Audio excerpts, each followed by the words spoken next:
Welcome to Whisky.com, where fine spirits meet. My name is Lüning, Horst Lüning. I'm the master taster of Whisky.com, and today we have the world famous Jameson here in my cask.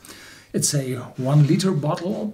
It's typically produced for the travel value, and it's a cheap one. It's between 20 and 30 US pounds, and this is, I think, the most often sold Irish whiskey worldwide.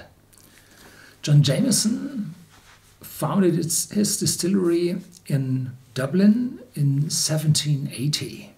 So one of the 18th century whiskies, but during the times the distilleries in Dublin ceased production, each of them. So there was a time in the 1960s when no whiskey distillery was left in Dublin, and the remaining companies joined together in Middleton, that's close to Cork on the south coast of Ireland, and they established the Middleton distillery down there and produced blended whiskey for the whole Irish brands. So Jameson was the most famous among them, and they produce on column stills as well as on pot stills. And the pot stills are 3 of them. So the pot still whiskey is triple distilled, and it's blended together with the column still whiskey. And the specialty is that both the column still whiskey and the pot still whiskey both are made from unmalted and malted barley. So this is a real blend produced on column stills and on pot stills with unmalted and malted barley, but it's not that way that the malted barley is produced on pot stills and the unmalted barley on column stills. No, both have the same mixture for the distillation. This brings advantages in the fermenting process and so on. Yeah, 40% ABV. It's a mass product, a million seller, so there's no cork in it. It's just a screw cap, so I do not have to fear about a corking cork here on that bottle. And the whiskey is, for my belief, 3 years and a day old. Because it's a million seller, why should you mature the whiskey a day longer than legally needed?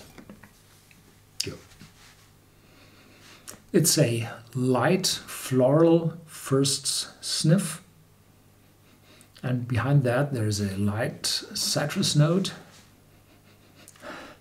and after that there's a little sweetness and a light spicy oak appearing. And Jameson is one of the distilleries which uses a lot of fresh American ex-bourbon casks, so the coconut and caramel and vanilla note is smellable, and it's light. It's light in the nose. It's not too heavy, but it shows that there is more in it.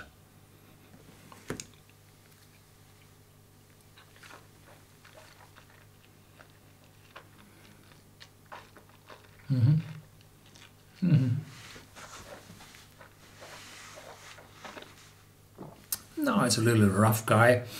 There is a lot of spiciness in it from the oak. It's close to sharp. Nuttiness. And a little starting bitterness of the oak. Yes, so there might be a small amount of sherry cask in that whiskey as well. And in the aftertaste, it's smoother. It's not bitterness. It's fading away. So this is also a blended whiskey which you may use for Irish coffee. So the taste, the oakiness in the taste is strong enough to give you, this intense flavor you need for an Irish coffee, so that the whiskey isn't, too weak in contrast to the spicy coffee. Yeah. So this is a good buy for the money, but you can't expect too much of content. Oh, the amount of content, well, is high, 1 liter at 40%, but you can't expect too much of maturity and complexity in this one. This is a straight Irish whiskey. Thank you very much for watching.